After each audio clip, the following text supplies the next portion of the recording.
혹자는 나를 너무 사랑했다. 그는 나를 가둬만 놓으려고 한다. 그래서 나는 기회만 있으면 나가려고 하고 있다. 내 친구들에게는 절대 이곳에 얼씬도 말라 말했다. 나를 존중해주지 않는 그가 부자가 되는 것은 용납할 수 없다. 나를 가치 있게 대해주면 나는 내 친구도 데려오고 더 많은 것을 해줄 텐데. 나를 술집이나 도박에 이용한다면 난 비참한 마음에 등을 돌릴 것이다. 나는 바로 돈이다. 한 소년이 있었어요. 이 소년의 아버지는 가족을 위해서라면 하루도 쉬지 않고 일을 하는 가난한 노동자였습니다. 겨우 굶지 않을 정도의 어린 시절을 보내면서 그 소년은 누구보다도 가난이라는 것을 뼈저리게 느끼게 됩니다. 그런데 그는 지금 한국 정부와 미국 정부에 1년에 수백억의 세금을 내는 사람이 되었어요.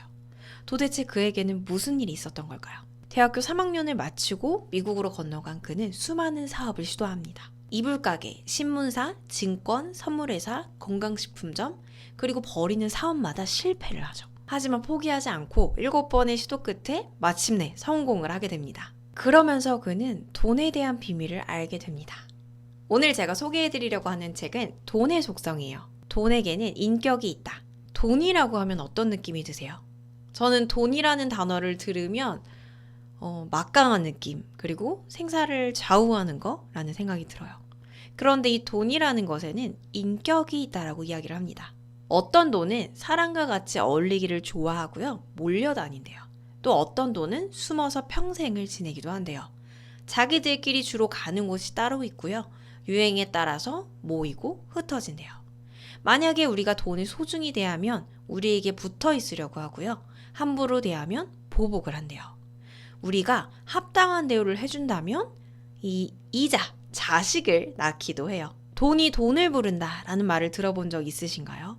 그래서 돈이 있는 사람, 부자는 더 부자가 되고 가난한 사람은 더 가난해진다 라는 말이 있어요. 모든 것은 내 마음에 달렸다 라는 말이 있죠. 그래서 내가 돈에 대한 태도만 달리하더라도 돈이 나에게 굴러 들어오는 효과가 있어요. 한 일화를 들려드릴게요. 이 책의 저자인 김승호 회장 이야기예요. 어느 날 김승호 회장이 저녁 식사를 끝내고 백화점에 가족과 함께 들리게 됩니다. 그런데 40살 정도 되어 보이는 거린이 구걸을 하고 있는 거예요. 비를 쫄딱 맞으면서요. 그래서 저 사람 저녁도 못 먹었나 싶어서 현금을 구걸통 안에 넣어줍니다. 그리고 나니까 몇몇 사람들이 그 뒤로 돈을 더 넣어주기 시작하는 거예요. 어느 정도 돈이 모이니까 이 거린이 일어나서 짐을 챙깁니다. 그리고 컵 안을 보더니 동전을 골라서 바닥에 버립니다. 그 동전이 바닥에 굴러 떨어지고 있었지만 많은 사람들은 그냥 지나쳐 버려요. 왜냐하면 그건 겨우 동전일 뿐이었거든요. 그런데 부자가 된 이 김승호 회장은 그 동전을 소중히 집어서 주머니에 넣습니다. 그리고 이렇게 속으로 이야기해요. 이 동전들은 돈의 씨앗이다. 우리가 돈을 모은다라고 할 때에도 작은 돈부터 시작하게 되죠. 그렇기 때문에 작은 돈을 우습게 여기면 큰 돈도 나에게 오지 않습니다. 부자가 되는 3가지 방법. 김승호 회장은 부자가 되는 3가지 방법에 대해서 이렇게 이야기를 해요. 상속받거나, 복권 당첨되거나, 사업을 하거나. 1, 2번은 우리가 노력한다라고 해서 할 수 있는 영역이 아니죠. 그나마 3번, 사업에 성공한다. 이 부분은 그나마 우리가 노력으로 해볼 수 있는 성공 확률이 가장 높은 것에 속해요. 그런데 사업은 대체 어떻게 잘하느냐? 이 부분에서 현타가 오죠. 그는 2가지로 이야기를 합니다. 내가 직접 창업을 하거나 남의 성공에 올라타거나. 첫 번째는 내가 창업을 해서 정말 죽기 살기로 노력을 해서 성공시키는 방법이에요. 그런데 이건 사실 몰라서 안 하는 게 아니죠. 2번째, 남의 성공에 올라탄다. 이거는 투자를 이야기합니다. 제가 지난 편에 부자 아빠 가난한 아빠라는 책을 소개를 했었는데 이 책의 저자인 로버트 기요사키 역시 이 투자의 중요성에 대해서 이야기를 합니다. 그만큼 돈이 벌리는 원리에는 크게 2가지가 작용을 해요. 사업과 그리고 투자. 이 2가지를 통해서 벌고 늘리고 병행이 되는 거죠. 얼마나 벌어야 정말 부자인가? 그러면 얼마나 벌어야지 부자라고 할 수 있을까요? 먼저 그가 생각하는 부자의 조건에 대해서 이야기를 해볼게요. 첫 번째는 융자가 없는 본인 소유의 집, 그리고 두 번째는 한국인들의 월 평균 소득인 541만 1,583원을 넘는 비근로소득이고요. 이 비근로소득이라는 거는 내가 일을 하지 않아도 벌리는 돈을 의미를 합니다. 그리고 세 번째는 욕망 억제 능력의 소유자입니다. 간단히 말해서 내 집 하나 있고요.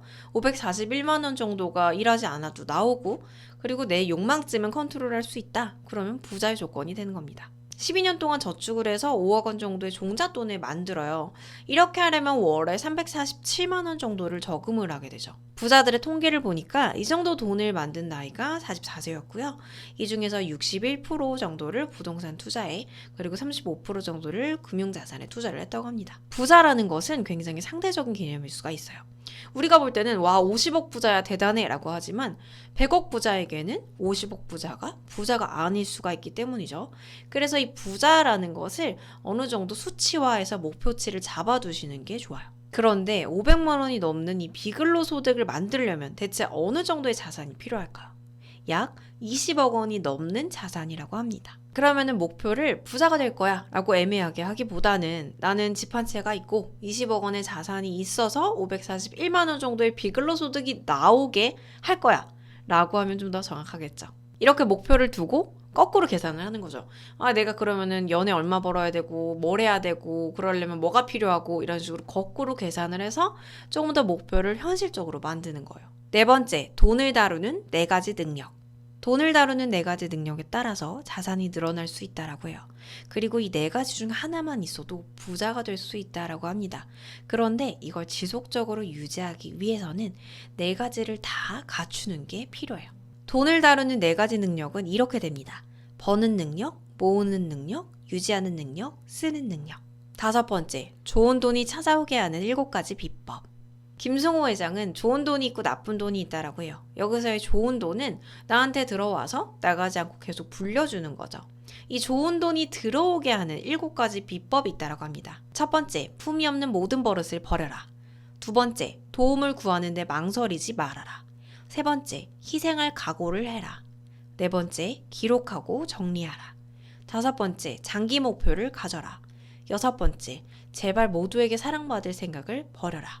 7번째, 시간이 많다고 생각하지 마라. 생각보다 우리가 알고는 있지만 잘 실천하지 못했던 것들에 이 좋은 돈이 들어오는 비법이 담겨져 있어요. 우리가 이 책을 통해서 실천해야 될 거는요. 딱 하나만 잡고 가면 돼요. 순자산 20억 원에 541만 원의 비근로소득, 그리고 내 집 한 채, 이렇게 해서 부자 대열에 오른다. 이걸 우리 목표로 가져가는 게 좋겠죠. 막연히 해야지가 아니라 내가 뭘 해야 할지가 보이면 행동이 구체화되는 효과가 있어요. 실제로 김승호 회장도 이 목표를 달성하기 위해서 본인이 하는 행동이 하나가 있다라고 해요. 그게 100번 쓰기인데요. 본인의 목표를 100번씩 100일 동안 쓰는 거예요. 저도 실제로 그거를 하고 있어요. 보면은 이렇게 이거를 이만큼 다 쓰고 있어요. 이렇게. 진짜 힘들어요. 여기 앞이 아니네. 여기. 이제는 부자를 꿈꾸는 게 아니라 돈의 속성에 대해서 제대로 알고 부자가 되어야 될 차례겠죠? 오늘도 들어주셔서 고맙습니다.